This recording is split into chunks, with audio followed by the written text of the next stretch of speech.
आज मैं आपको 10 पावरफुल मैनिफेस्टेशन प्रोसेसेस बताने वाली हूँ, रैंक करके in order of their effectiveness और किस सिचुएशन में ये प्रोसेस बेटर काम करता है।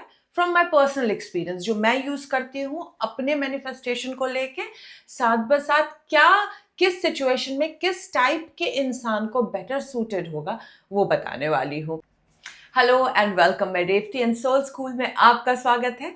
अगर आप नए हैं इस चैनल पे तो कंसिडर कीजिए सब्सक्राइबिंग, क्योंकि यहाँ हर संडे को मैं लेके आती हूँ एक सोलफुल संडे वीडियो जहाँ पे मैं डिटेल में बताती हूँ कौन सी टिप, कौन सी ट्रिक, कौन सा प्रोसेस या कौन सा माइंडसेट शिफ्ट आपको आपके डिजायर्ड लाइफ के बहुत करीब या बिल्कुल वो डिजायर्ड लाइफ मैनिफेस्ट करके दे सकता है। तो लॉ ऑफ अट्रैक्शन में बहुत सारे प्रोसेस है और आए दिन नए नए प्रोसेसेस बढ़ते जा रहे हैं, बट ये 10 प्रोसेस जो है ये मैं पर्सनली डेली यूज करती हूँ किसी ना किसी वे में। और आज मैं आपको बहुत ब्रेक डाउन करके बताऊंगी कैसे यूज करना होता है, कहाँ यूज करना होता है, किस माइंडसेट में यूज करना होता है और क्यों ये इफेक्टिव है, क्यों हेल्प करता है। 10 से शुरू करूंगी और 1 तक जाऊंगी, लेकिन don't forget to watch till the end, because ये जो नंबर 1 टेक्निक मैं देने वाली हूँ ये पहले कभी शेयर्ड नहीं हुआ है और ये बहुत इफेक्टिव है और ये मैं पर्सनली हर रोज यूज करती हूँ। तो ये जितने भी टेक्निक मैं आज आपके साथ डिस्कस कर रही हूँ ये मेरे डेली रूटीन में कहीं ना कहीं किसी ना किसी वे में शामिल है। और आप भी ये समझ सकते हो, आज जो मैं बताऊंगी अपनी दिनचर्या डेली नहीं बताऊंगी, लेकिन हाँ मतलब इन जनरल मैं कैसे इसको यूज करती हूँ आपको भी टिप देके जाएगा कि आप इन सारे टेक्निक्स को बिना ओवरवेल्म्ड हुए किस तरीके से बड़े आराम से अपनी लाइफ में इंटीग्रेट कर सकते हैं। तो सबसे पहला और नंबर 10 पे मैं डालती हूँ ग्रैटिट्यूड वॉक को। 10 नंबर पे इसके लिए नहीं डाला है ग्रैटिट्यूड वॉक को, बिकॉज ये इफेक्टिव कम है। 10 नंबर पे इसके लिए डाला है ग्रैटिट्यूड वॉक को बिकॉज ये बेसिस है किसी भी चीज के स्टार्ट होने का, किसी भी मैनिफेस्टेशन प्रोसेस के काम करने का, या फिर लॉ ऑफ अट्रैक्शन में अपने वाइब्रेशन को शिफ्ट करने के लिए।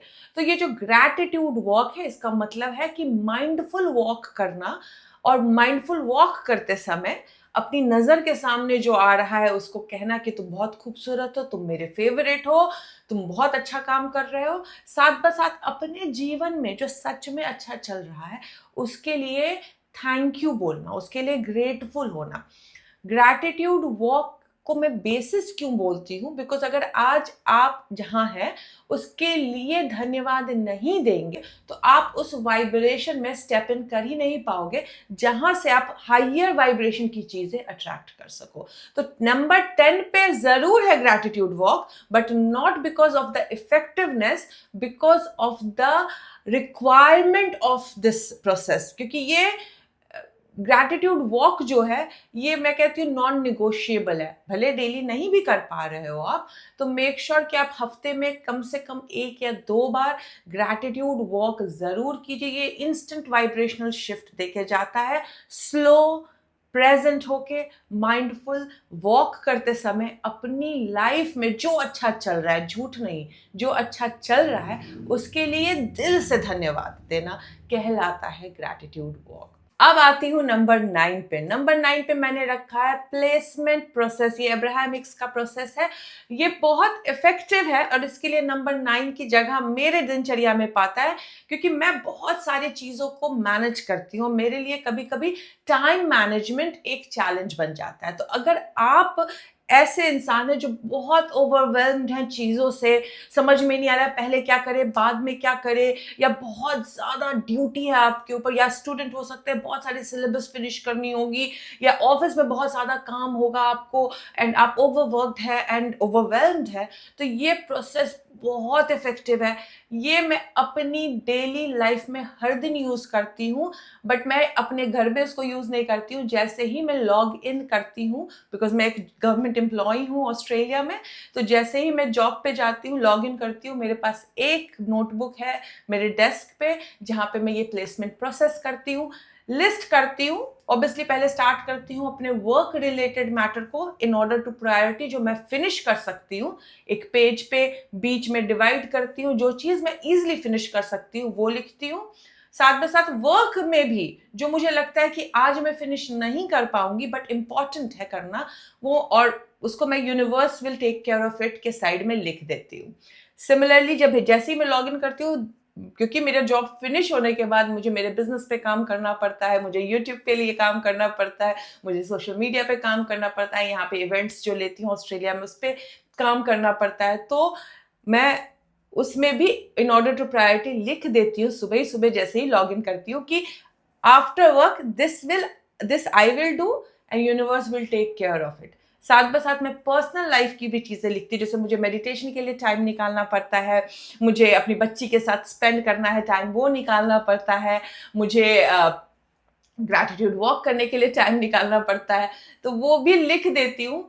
कई बार बहुत ज़्यादा होता है टास्क इन हैंड, तो यूनिवर्सल साइड ज़्यादा बड़ा दिखता है। एंड मैजिक क्या होता है कि जैसे ही मैं अपने आप को बताती हूँ कि ये बहुत इंपॉर्टेंट है, तो मैं नोटिस करती हूँ कि मैं टाइम वेस्ट कम कर रही हूँ। जैसे कई बार ऐसा होता है कि आप यूट्यूब पे चले गए हो या इंस्टाग्राम पे और रील्स पे रील्स देखे जा रहे हो, विच इज़ वेरी नॉर्मल, बहुत एडिक्टिव होती है रील, और हम कब आधा घंटा एक घंटा वेस्ट कर दिए होते हैं उस पूरे दिनचर्या में, समझ में नहीं आता है। या फिर आप हाउस वाइफ हो, सिर्फ खाना क्या बनेगा यही सोचने में आधा घंटा हम वेस्ट कर देते हैं।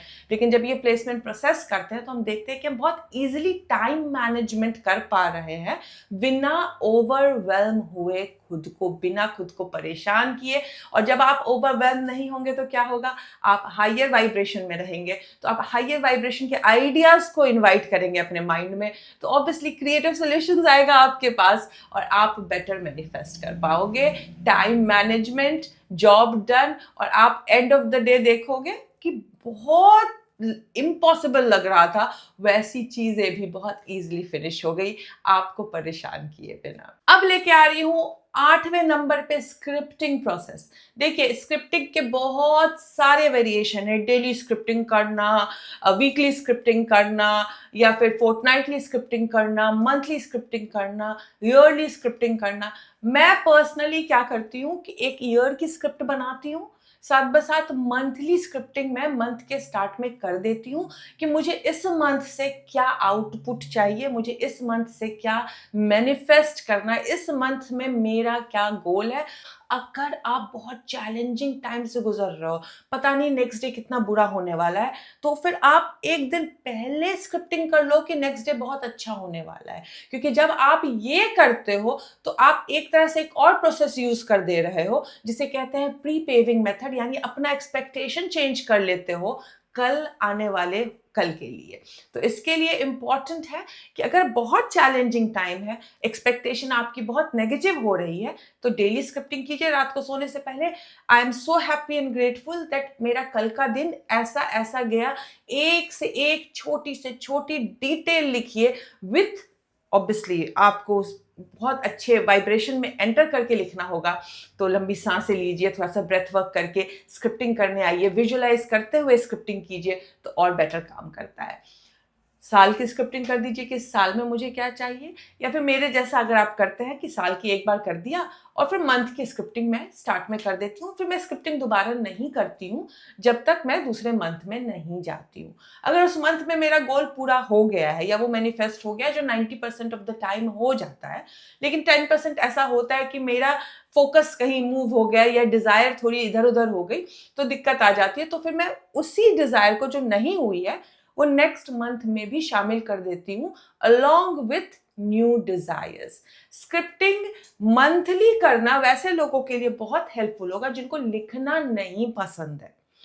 दो तरह के लोग होते हैं, जिनको लिखना पसंद होता है, जिनको लिखना नहीं पसंद होता है। जो ऑडिटरी लर्नर्स होते हैं उनको लिखना नहीं पसंद आता है, लेकिन लिखना इंपॉर्टेंट है बिकॉज आप अपनी एनर्जी डाल रहे हो इन ऑर्डर टू मैनिफेस्ट। लेकिन अगर आपको पसंद नहीं और आपको डेली लिखने बोला जाएगा तो आप आउट ऑफ अलाइनमेंट आओगे। तो वैसे लोगों के लिए एक बार लिख देना इज नॉट अ चैलेंज, एक बार कर देना इज नॉट अ चैलेंज, एक बार कोई भी लिख सकता है।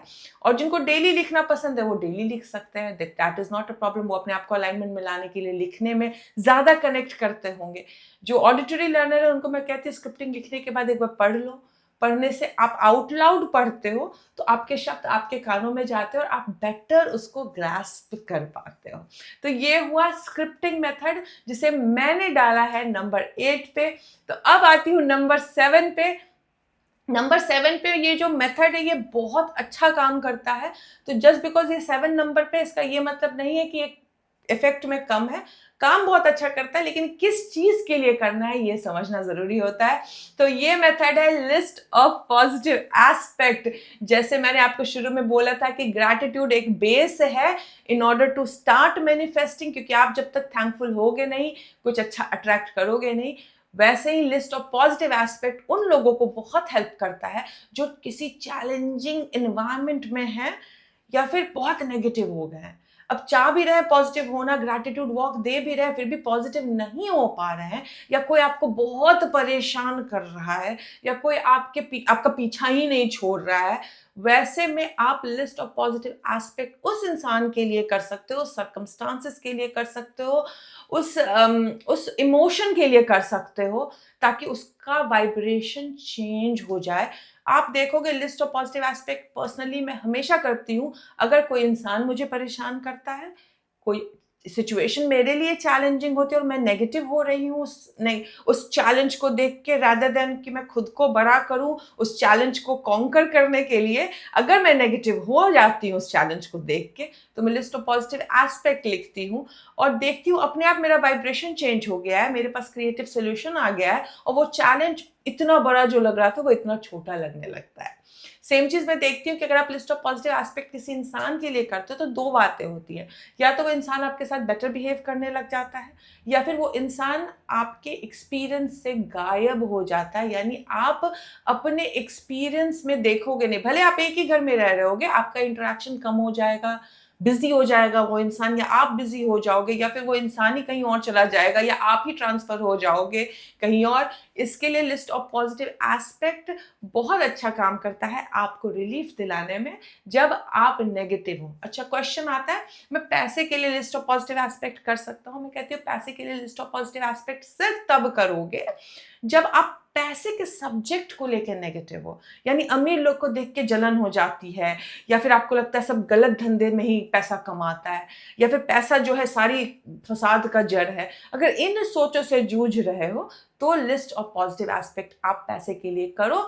वरना समझने की बात यह है कि लिस्ट ऑफ पॉजिटिव एस्पेक्ट सिर्फ और सिर्फ आपको आपके वाइब्रेशन को चेंज करने के लिए किया जाता है, ताकि वो इंसान का या तो डायमेंशन चेंज हो जाए, या वो सर्कमस्टांसेस को ही चेंज कर दे, या फिर आप जिस चैलेंज को देख के अपने आप को छोटा कर रहे थे उस चैलेंज का डायमेंशन छोटा करके आपको बड़ा कर दे। तो लिस्ट ऑफ पॉजिटिव एस्पेक्ट हमेशा काम करता है, बहुत काम करता है। तो इसमें आपको लिखना पड़ता है उस इंसान, उस सर्कमस्टांसेस के 5 या 10 खूबियां। यानी अगर मान लीजिए कोई इंसान मुझे तंग कर रहा है, ऑल्दो वो इंसान मुझे तंग कर रहा है, बट उस इंसान में 5 खूबी तो होगी, तभी तो मेरे एक्सपीरियंस में आया। कोई बदमाश इंसान आपके एक्सपीरियंस में डे 1 से बदमाश नहीं होके आता है, कुछ होगा जिसके कारण आपने उससे इंटरेक्ट किया होगा, लेटर ऑन उसका कोई एक ऐसा डायमेंशन आपने ऑब्जर्व कर लिया होगा कि उस ऑब्जर्वेशन के कारण आपका एक्सपीरियंस बुरा होने लग गया। ऑब्जर्व आपने किया, इसका ये मतलब नहीं कि वो इंसान की गलती नहीं, आपकी गलती है। ऑब्जर्व इसके लिए आपने किया क्योंकि उसने कभी कुछ कर दिया होगा ऐसा। लेकिन हम जब उस गंदे उसकी हरकतों पे ऑब्जर्व करके फोकस्ड हो जाते हैं तो वो परेशान करने लगता है। लेकिन उसी वक्त होता है काम, रादर देन ब्लेम करने का उस इंसान को, रादर देन कोसने का उसको, अपने आप पे लेते हैं एम्पावरमेंट और लिखना शुरू करते हैं कि मैंने क्या क्या अच्छी चीज ऑब्जर्व की थी, ताकि मेरा ऑब्जर्वेशन का पैरामीटर चेंज हो जाए, मेरा ऑब्जर्वेशन का फोकस शिफ्ट हो जाए। तो इसके लिए अगर कोई परेशान कर रहा है तो फट से लिख दीजिए, भले वो इंसान आपके लिए अच्छा ना हो, लिख दो वो किसी दूसरे के लिए कितना बढ़िया है, लिख दो वो क्या बेटर कर रहा है। अगर कुछ भी नहीं मिल रहा है तो उसकी फिजिकल अपीयरेंस की इंफॉर्मेशन लिख दो कि कितना अच्छा है। I am so happy and grateful, मैं हर लाइन के पहले बोलती हूँ ताकि आप हैप्पी और ग्रेटफुल हो जाए, क्योंकि जब लिखोगे, बोलोगे, सोचोगे, रिगर्जिटेट करोगे तो वो बन ही जाते हो। तो हैप्पी एंड ग्रेटफुल की उस इंसान का पूरा नाम, और वो इस इंसान के साथ इतना अच्छा बिहेव करता है। I am so happy and grateful कि वो इंसान आपके बाल इतने अच्छे हैं, I am so happy and grateful कि उस इंसान, भले आपके साथ खराब हो, बहुत अच्छी माँ है ना, भले वो शायद आपको परेशान करती हो बट उस दूसरे इंसान के साथ बहुत अच्छी है, कोई बॉस हो सकती है। तो I am so happy and grateful कि मेरी बॉस इस कलीग के साथ इतना अच्छा बिहेव करती है। आप देखोगे जैसे ही आप ऐसा लिख रहे हो, आपके साथ भी उसका बिहेवियर चेंज होने लग गया। इसके लिए मैंने इसको नंबर 7 पे रखा है, बिकॉज बहुत ज़्यादा इफेक्टिव है और बहुत अच्छा काम करता है। अब मैं आ रही हूं नंबर 6 पे। 6 पे है मिरर वर्क, क्योंकि लॉ ऑफ अट्रैक्शन में बोला जाता है कि जो आप हो वही आप अट्रैक्ट करते हो। तो मिरर वर्क जो है आपका इनर डायलॉग चेंज करने में बहुत काम करता है।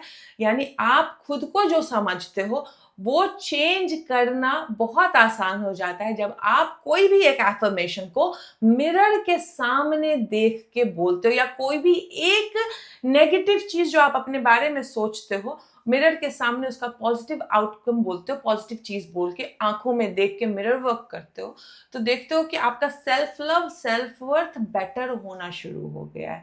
अभी नंबर 1 पे जो बताऊंगी वो भी बहुत इंपॉर्टेंट है और बहुत इफेक्टिव है अपने सेल्फ वर्थ को बढ़ाने के लिए, लेकिन ये मिरर वर्क भी बहुत ब्यूटीफुली काम करता है। बहुत सारे वेरिएशन है मिरर वर्क के, आप किसी भी तरह का मिरर वर्क कर सकते हैं। With hand movement mirror work करो, या फिर आंखों में आंखें डाल के आप उस विंडो में जाओ जो आपकी पुतली आंख ओपन करती है, और वहां से अपने सबकॉन्शियस माइंड में जो भी मैसेज पहुंचाना चाहते हो मिरर में देख के आप पहुंचा सकते हो, और आपकी सबकॉन्शियस रिवायर रिप्रोग्राम हो जाती है। मिरर वर्क सबसे इफेक्टिव होता है सुबह उठते के साथ, या फिर रात को सोने से पहले, या फिर कोई बहुत मेजर काम करने जा रहे हो, 2 मिनट के लिए बाथरूम में जाओ, मिरर में देखो and just boost up yourself. उससे बेटर लाइफ कोच कोई नहीं मिलेगा आपको अगर आप ये काम कर रहे हैं तो मिरर वर्क बहुत इफेक्टिव है आपके कॉन्फिडेंस को बूस्ट करने के लिए, आपके सेल्फ वर्थ को बेटर करने के लिए, आपका सेल्फ लव बढ़ाने के लिए। इसके लिए मैंने इसे नंबर 6 पे रखा है, बिकॉज लॉ ऑफ अट्रैक्शन हमेशा काम कर रही हो, whether you are following law of attraction या फिर आपको बिलीव नहीं है, क्योंकि आप जो सोचते हो वही आप अट्रैक्ट करते हो। अगर आपका इनर डायलॉग मिरर की हेल्प से चेंज हो रहा है, जो बहुत सारे लोगों ने किया है, तो आप बेटर चीजें अट्रैक्ट करना शुरू कर दोगे। अब आती हूँ नंबर 5 पे, बिकॉज नंबर 5 जो है इसके 3 वेरिएशन है और तीनों वेरिएशन बहुत इफेक्टिवली काम करता है।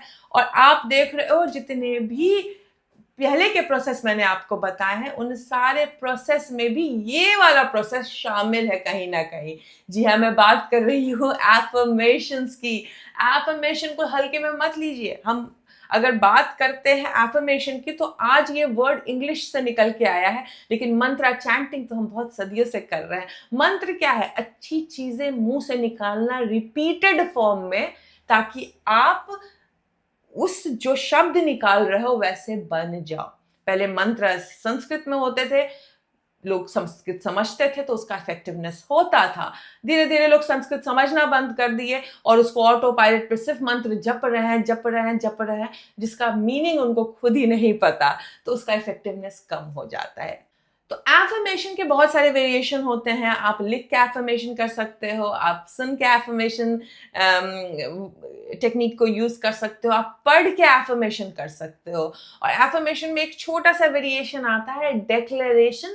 वैसे लोग जो एफर्मेशन सुन के या लिख के या पढ़ के बहुत नेगेटिव हो जाते हैं, जैसे वो बोल रहे हैं I am wealthy, I am wealthy, I am wealthy, तो नेगेटिव हो रहे हैं वो, क्योंकि वो उनको बार बार रिपीट हो रहा है कि तुम वेल्दी नहीं हो, तुम वेल्दी नहीं हो, तुम वेल्दी नहीं हो। और वो इस इनर डायलॉग जो मन में घूम रहा है उसको चेंज या उसको म्यूट नहीं कर पा रहे हैं, तो उस जगह पे आ जाता है डिक्लेरेशन। बहुत हेल्पफुल है डिक्लेरेशन, मतलब कि एक जनरल सॉर्ट ऑफ वे में चीजें पॉजिटिवली बोलना कि भले मैं वेल्दी नहीं हूं लेकिन I have potential to be wealthy. Potential सबके पास होता है। तो आप डिक्लेरेशन के बहुत सारे तरीके होते हैं किस तरीके से करना है, लेकिन आप अगर एफर्मेशन को थोड़ा सा सॉफ्टन कर देते हो, एक जनरल सॉर्ट ऑफ वे में डिक्लेयर करते हो कि ये मेरी इच्छा है। और डिक्लेयर करने का ये मतलब नहीं कि पड़ोसियों को जाके बता दो या दोस्तों को जाके बता दो। डिजायर हमेशा प्राइवेट होनी चाहिए, क्योंकि ये आपकी अपनी चीज है। डिक्लेरेशन आप मिरर के सामने कर सकते हो, बाथरूम में कर सकते हो। डिक्लेरेशन सॉफ्टन होता है एफर्मेशन का, ताकि आप नेगेटिव ना हो पाओ। ऑलराइट। तो जो एफर्मेशन है ये बहुत इफेक्टिवली काम करता है, बिकॉज आप जो बनना चाहते हो वो बार बार रिपीट करते हो, और आपके शब्दों में इतनी ताकत है, आपके सुनने में इतनी ताकत है, आपके पढ़ने में इतनी ताकत है कि जो आप सुनोगे, जो आप पढ़ोगे, जो आप बोलोगे वैसे बन जाते हो। इसके लिए शब्दों को हमेशा पॉजिटिव रखना चाहिए।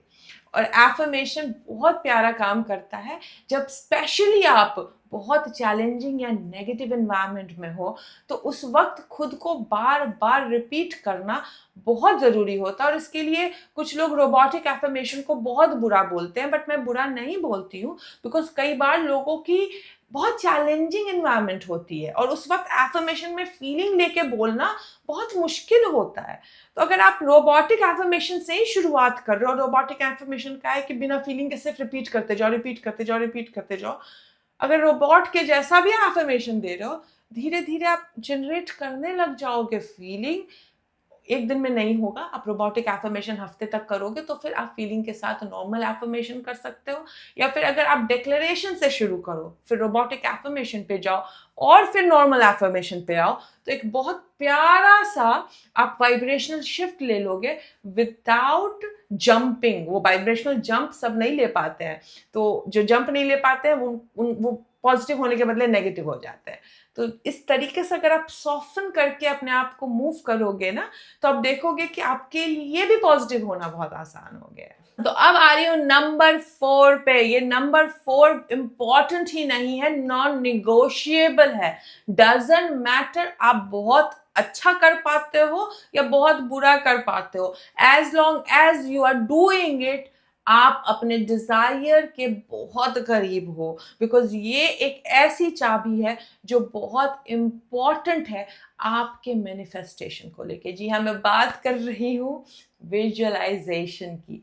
विजुअलाइजेशन मैं ही नहीं, विजुअलाइजेशन सिर्फ लॉ ऑफ अट्रैक्शन स्पिरिचुअलिटी की बातें नहीं कर रही हूँ। विजुअलाइजेशन तो न्यूरोसाइंस में भी माना जाता है कि बहुत इफेक्टिव है आपके ब्रेन को रिवायर और रीट्रेन करने के लिए।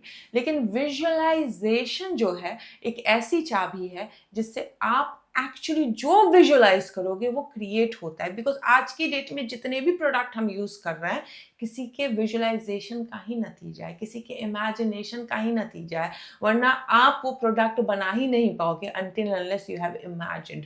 तो आप तो यहाँ अपनी लाइफ बनाने की बात कर रहे हो और आपने उसको एयर टाइम दिया ही नहीं अपने माइंड में, अपने सबकॉन्शियस को बताया ही नहीं कि कैसी लाइफ चाहिए आपको, एक एक डिटेल्स जिया ही नहीं विद द फीलिंग, तो फिर लाइफ कैसे क्रिएट करोगे?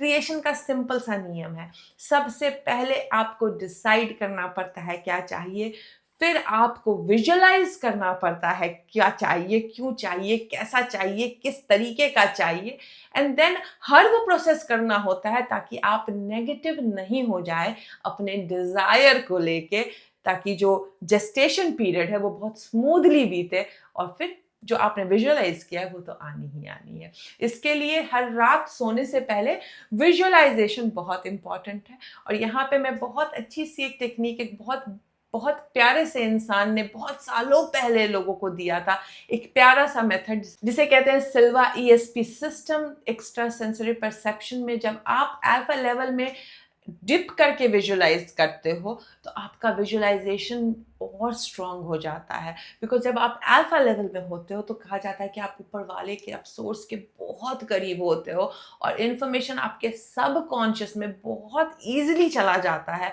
और rewiring is super easy. ESP system को लोग यूज़ किया है अपनी एडिक्शन को छुड़ाने के लिए, कॉन्फिडेंस बूस्ट करने के लिए, बीमारियां ठीक करने के लिए, रिलेशनशिप ठीक करने के लिए, अपना बिहेवियर ठीक करने के लिए, दूसरों का बिहेवियर ठीक करने के लिए। लिस्ट एंडलेस है, अपनी जॉब प्रमोशन से लेके वेल्थ को ठीक करने के लिए। इसके लिए मैं हमेशा टाइम टू टाइम ये वेबिनार लेके आती हूँ अपने सब्सक्राइबर्स के लिए। Because visualization as a stand alone visualization जो आप रात को सोने से पहले करते हो या फिर कभी भी रेस्टेड इन्वायरमेंट में करते हो, बहुत इफेक्टिव होता है। लेकिन अगर आप सिल्वा अल्ट्रा माइंड का ESP सिस्टम यूज करके करते हो, सिल्वा अल्ट्रा माइंड मैं बोल रही हूँ लेकिन अगर आप सिल्वा का ईएसपी सिस्टम यूज करके करते हो तो बहुत इजीली आप डिप कर जाते हो अल्फा लेवल में। जो डिस्पेंसर भी अल्फा लेवल में डिप कराते हैं, लेकिन उनका मेडिटेशन जो होता है अल्फा में डिप कराने का, दैट रिक्वायर घंटों, लाइक हर दिन कम से कम 1.5 घंटा 2 घंटा, कम से कम 1 घंटा का तो प्रैक्टिस करना पड़ता है, तब आप अल्फा में डिप करते हो, जो डिस्पेंसर का जो मेथड है। लेकिन सिल्वा अल्ट्रामाइंड की जो माइंड प्रोग्रामिंग ट्रेनिंग होती है, उसके बाद आप सिर्फ 15 मिनट डेली का भी, 5 मिनट सुबह करना होता है, 5 मिनट शाम में करना होता है, depending on what process you are using सिल्वा का, वो उतना टाइम आपको देना पड़ता है। लेकिन अल्फा लेवल में जैसे ही आप एंटर करना सीख जाते हो, विजुअलाइजेशन बहुत इफेक्टिव हो जाता है, आप सोचते हो और क्रिएट करते हो, जेस्टेशन टाइम बहुत छोटा हो जाता है। और अब आ रही हूँ थर्ड नंबर पे। थर्ड नंबर जो है, इसमें बहुत लोगों को कंफ्यूजन होता है, इसे कहते हैं vision board. Alright, vision board पे आपने जो सामान बनाया है, जो जो भी आपको चाहिए आपने लिस्ट की है, vision board law of attraction में बहुत काम करता है, लेकिन न्यूरोसाइंस भी बोलता है कि विजन बोर्ड बनाना बहुत ज़रूरी है। बिकॉज आपका जो ब्रेन है, स्पेशली आज के टाइम में, इतना इंफॉर्मेशन लेता है कि वो एडिट करना शुरू कर देता है इंफॉर्मेशन को। आप, इस न्यूरोसाइंस मानता है कि आप जो भी क्रिएट करते हो अपने ब्रेन के कारण क्रिएट करते हो। लॉ ऑफ अट्रैक्शन बोलता है कि हाँ, हम तो क्रिएट करते ही हैं, लेकिन हमारा जो एनर्जी है वो अट्रैक्ट करके लाके देता है। स्पिरिचुअलिटी बोलती है, मिस्टिसिज्म बोलती है कि हम तो सिर्फ एक माध्यम है, हमारे थ्रू जो एक एनर्जी फ्लो कर रही है वो एक्सपीरियंस करना चाहती है इस वर्ल्ड को, और उस वर्ल्ड को एक्सपीरियंस करने के लिए उनको जो भी चीज़ चाहिए होता है, आप अपनी लाइफ में क्रिएट करते हो। जो भी आप सोचते हो, चाहे वो मिस्टिसिज्म आपको इंस्पायर करती हो, न्यूरोसाइंस इंस्पायर करती हो, या फिर लॉ ऑफ अट्रैक्शन इंस्पायर करती हो, डजेंट मैटर, बिकॉज एंड गोल तो वही है कि आपकी जिंदगी कंफर्टेबल हो, आपको ये जो जर्नी हम ले रहे हैं इस अर्थ पे वो इंजॉयबल हो, है कि नहीं। तो इसके लिए विजन बोर्ड जो है बहुत इंपॉर्टेंट, बिकॉज हम कितनी सारी चीजें देखते हैं, इतने सारे एडवर्टीजमेंट, इतना इंफॉर्मेशन गैदर करते हैं ब्रेन में, तो ब्रेन क्या करता है, उसकी एक लिमिटेड कैपेसिटी है टू स्टोर, तो वो एडिट करने लगता है ब्रेन के हिसाब से, जो सही लगता है वो आपको इंफॉर्मेशन देता है, बाकी एडिट कर देता है, इंफॉर्मेशन स्टोर नहीं करता है। जब आप विजन बोर्ड बनाते हो और रोज देखते हो उस विजन बोर्ड को, तो आपके ब्रेन को पता रहता है कि ये इसके लिए इंपॉर्टेंट है, इसको एडिट आउट नहीं कर सकते हैं। तो इस चीज को पूरा करने के लिए जो भी इंफॉर्मेशन इसके डेली ऑब्जर्वेशन में मिल रही है वो मुझे स्टोर करनी पड़ेगी। तो फिर आप जब विजन बोर्ड बनाते हो तो आपको अपॉर्चुनिटीज दिखती है बहुत सारी, जो पहले नहीं दिख रही होती थी, बिकॉज पहले ब्रेन को पता ही नहीं था कितना कहाँ किस हिसाब से फोकस करना है। इसके लिए आपको विजन बोर्ड बनाना इंपॉर्टेंट है। लेकिन यहाँ पे फिर मैं एक वार्निंग देती हूँ, वैसे लोग विजन बोर्ड ना बनाए जो विजन देख के नेगेटिव हो जाते हैं।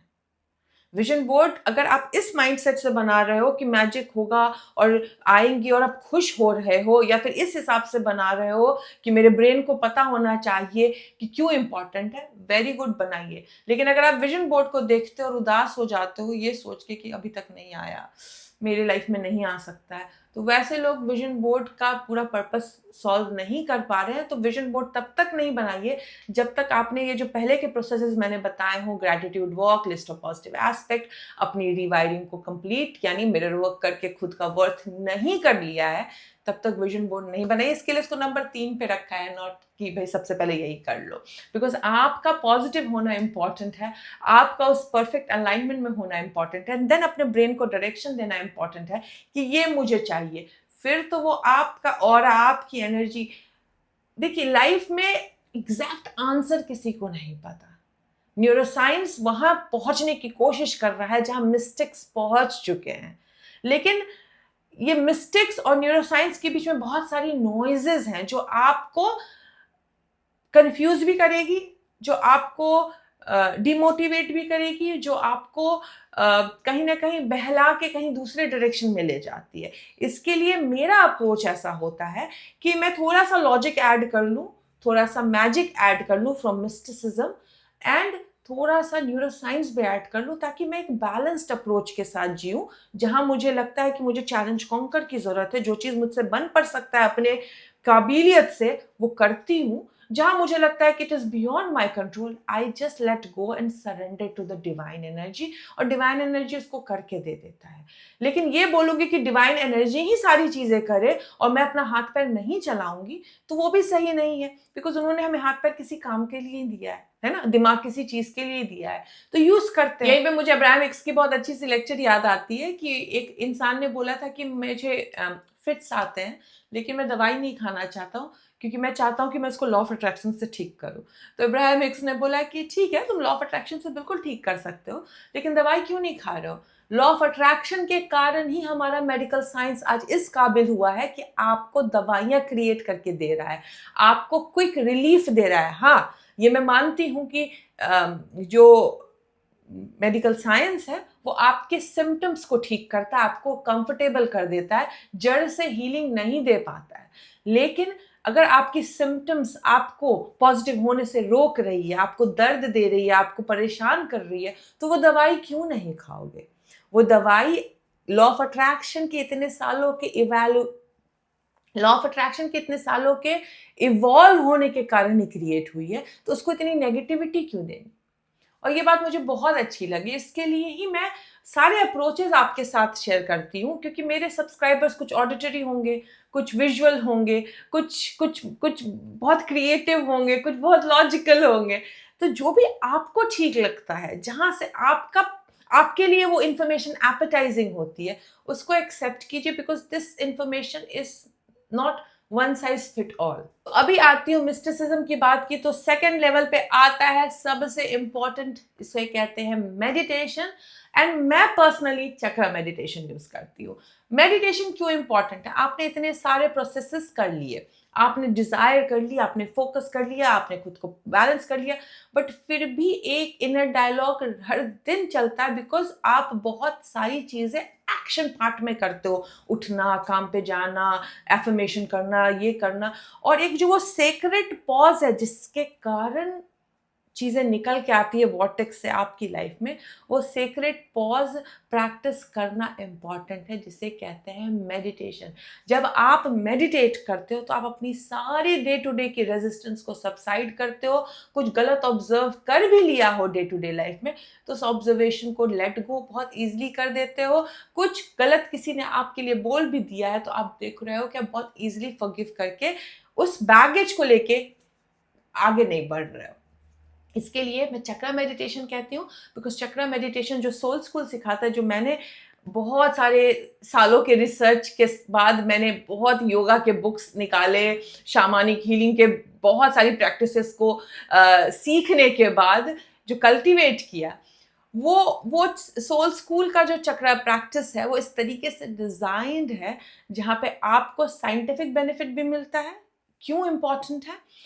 आपको योगा से भी जो क्यों क्यों आपके लिए काम कर रहा है, उसके अंदर डायनेमिक मेडिटेशन है, उसके अंदर स्टैटिक मेडिटेशन, उसके अंदर ब्रेथ वर्क है, उसके अंदर वोकल टोनिंग है, बहुत सारी चीजें हैं जो आपको बिल्कुल परफेक्ट अलाइनमेंट में ले आती है। अगर आप डेली उसको प्रैक्टिस कर रहे हो, आप देख रहे हो आपके रेजिस्टेंस सबसाइड होते हैं, और मिस्टिकल बेनिफिट तो खैर होते ही हैं। अगर आप सिर्फ प्रैक्टिकल वे में भी सोचो तो बहुत फायदे हैं। मिस्टिकल बेनिफिट के तो लिस्ट एंडलेस है। मेरे सब्सक्राइबर्स के सक्सेस स्टोरी वाले प्लेलिस्ट में जाइए, चक्रा चक्रा चक्रा चक्रा चक्रा ने ये करके दिया, चक्रा किया तो ये मिल गया, एनर्जी हीलिंग से ये आ गई। तो मिस्टिकल बेनिफिट हर जगह है, लेकिन अगर आपको ऊपर वाले ने ब्रेन दिया है, हाथ दिया है, पाँव दिया है, तो थोड़ा उसका भी इस्तेमाल करके उस परफेक्ट अलाइनमेंट में आइए जहां से ऊपर वाला आपको आपके एफर्ट का रिवॉर्ड 3 गुना 4 गुना दे।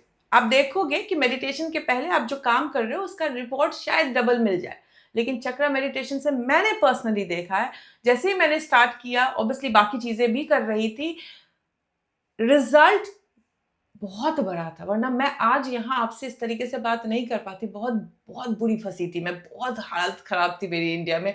2018 तक तो बहुत जबरदस्त स्ट्रगल में थी, लेकिन आज देखो इतनी कंफर्टेबल हूँ। और इसका श्रेय मैं energy healing, chakra meditation, law of attraction के सारे प्रोसेसेस को देती हूँ, और सिल्वा अल्ट्रा माइंड को देती हूँ, क्योंकि ये सारी चीज़ें करके आज मैं वहाँ हूँ। मेहनत पहले भी कर रही थी, बस 10 सालों की मेहनत थी, लेकिन कभी काम उस हिसाब का रिवॉर्ड नहीं मिला जितना आज मिल रहा है।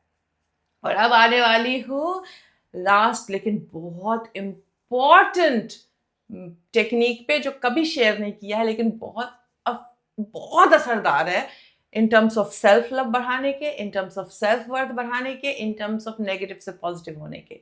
इसे मैंने नाम दिया है माला मेथड, क्योंकि ये मैं हर रोज करती हूँ रात को सोने से पहले। कोई भी एक माला ले लीजिए, माला प्लास्टिक की हो, रुद्राक्ष हो, तुलसी हो, जो भी आप माला करते हो, रोजरी हो, जो भी माला आपके पास है, और उसके हर एक बीट पे आपको बोलना है अपने लिए एक अच्छा शब्द। शुरू में बहुत डिफिकल्ट होगा।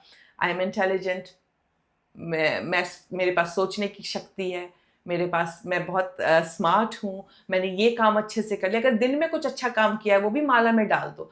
आपको 108 या जितना भी माले में बीड्स हैं आपके, उतने बीड्स तक अपने बारे में अच्छा बोलना है। आउट लाउड या मन ही मन डजेंट मैटर, बट रात को सोने से पहले अगर आप अपने बारे में अच्छा बोल के सो रहे हो, आपका सेल्फ लव इतना बढ़ जाएगा, आप ऐसे वाइब्रेशनल अलाइनमेंट में आ जाओगे कि बिना कुछ किए आप देखोगे कि आपकी लाइफ में ढेर सारे कॉम्प्लीमेंट आ रहे हैं। आपका सेल्फ लव इतना बढ़ जाएगा कि आप जो अभी परेशान हो कि यार मुझे नहीं लगता मुझसे हो पाएगा, या मुझे नहीं लगता मैं इस काबिल हूँ, या मेरा वर्थ ऐसा है, ट्रस्ट मी, रात को सोने से पहले कीजिए, आप जबरदस्त रिजल्ट देखोगे। और ये मेरा पर्सनल फेवरेट है। कैसे यूज करना है? रात को सोने से पहले जाए बैठिए, माला फेरना शुरू कीजिए। 108 कुछ जितने भी माला, मैं तो 108 माला करती हूँ, तो 108 मालाएं दबाइए। इसमें अपने बारे में जिस भी लैंग्वेज में बोलना है, जिस भी शब्दों में बोलना है, बस आपको अपने लिए अच्छा बोलना है, दैट्स इट। और देखिए मैजिक होते हुए आप लॉ ऑफ अट्रैक्शन के कारण ऐसी ऐसी चीजें अट्रैक्ट करोगे जो आपको लगता था कि पॉसिबल नहीं है, या फिर आपको नहीं मिल सकता, बाकियों के लिए। आपको समझ में आ जाएगा कि सेल्फ लव, सेल्फ वर्थ कितना इंपॉर्टेंट है in order to success in this life. मैं बैठी थी कल रेस्टोरेंट में, और मैं सोच रही थी, अपने हस्बैंड से बात कर रही थी। मैं बोल रही थी कि हर इंसान में पोटेंशियल है बहुत ज्यादा पैसा कमाने की, लेकिन उनका सेल्फ वर्थ और सेल्फ लव जो है किस लेवल पे है, इसी के कारण आज हमारे पास लेबर फोर्सेस है, हर लेवल का इंसान है, क्योंकि उसका उस लेवल का सेल्फ वर्थ और सेल्फ लव है। मैं अपने आप को वर्थलेस समझती थी, काम धाम छोड़ के घर पे बैठी हुई थी। अपने आप का थोड़ा सा वर्थ बेटर किया तो लगा मुझे भाई कॉल सेंटर की ही नौकरी मिल पाएगी, है ना। उसके बाद और सेल्फ वर्थ पे काम किया तो मैं अपने करियर में ग्रोथ लेने लगी। तो आपका सेल्फ वर्थ कितना है, यही डिटरमाइन करेगा आपका अभी का माली हालत, या आप किस लेवल पे कंट्रीब्यूट कर रहे हो इस वर्ल्ड में। तो अगर जब माला फेरोगे तो धीरे धीरे सेल्फ वर्थ इतना बढ़ जाएगा, क्योंकि आप खुद को बता रहे हो कि आपने दिन में या महीने में या इस जीवन में कितना अच्छा अच्छा काम किया है, आप में कितनी काबिलियत है। तो फिर आपका वर्थ अपने आप बढ़ेगा, और फिर आप देखोगे कि आपके अंदर जोश आया है ऊंचे लेवल के जॉब अप्लाई करने का, आपके अंदर जोश आया है नया बिजनेस खोल के खुद को रीलॉन्च करने का, आपके अंदर जोश आया है शायद यूट्यूबर बन के लोगों को सिखाने का। हमारे पास इतने कम लाइट वर्कर हैं। मैं तो कहती हूँ हर इंसान को अपना मैसेज लोगों को पहुंचाना चाहिए। हमारे यहाँ सीखने वाले ज्यादा हैं, टीचर कम है। जितने टीचर्स होंगे उतना ये वर्ल्ड एक अच्छा प्लेस बन जाएगा। और इसके लिए मैं आप लोगों को इनकरेज करती हूँ, जो भी टैलेंट है, जितना भी जानते हो, स्टार्ट स्प्रेडिंग। यूट्यूब पे आओ, इंस्टाग्राम पे आओ, फेसबुक पे आओ, जो जानते हो बोलो, बिना किसी आउटकम के एक्सपेक्टेशन के। जस्ट शेयर योर नॉलेज, और देखो आप जितना शेयर करोगे उतना नॉलेज बढ़ते चला जाता है। और इसके लिए मैं हमेशा लोगों को इनकरेज करती हूँ। लोग मेरे वेबिनार में आते हैं, मुझसे सीखते हैं, जाके लोगों को सिखाते हैं, and I feel so happy कि मेरा आवाज लोगों तक जा रहा है, मेरी शिक्षा लोगों तक पहुंच रही है। और यही कारण है कि आप अपने सेल्फ वर्थ पे जब काम करते हो तो आप इस दुनिया में बेटर कंट्रीब्यूट कर पाते हो, और ये दुनिया बन जाएगी एक बहुत ही प्यारी सी जगह जीने के लिए। होपफुली ये वीडियो आपकी हेल्प करे आपके इस मैनिफेस्टेशन की जर्नी में। और अच्छी अच्छी चीज़ें मैनिफेस्ट करके देने में। वीडियो पसंद आई है तो प्लीज़ लाइक का बटन ज़रूर दबाइए, नीचे कमेंट करके बताइए कि आपको कौन सा प्रोसेस ज़्यादा रेजोनेट करता है, और अगर ये वीडियो पसंद आई और आपको लगता है कि किसी और की मदद हो सकती है तो ज़रूर शेयर कीजिए। जितना ज़्यादा आप इस चैनल को सपोर्ट कीजिएगा, मैं उतनी बेटर कंटेंट आपके लिए लेके आऊँगी। मिलती हूँ आपसे अब नेक्स्ट वीडियो में। Till then take care, good bye.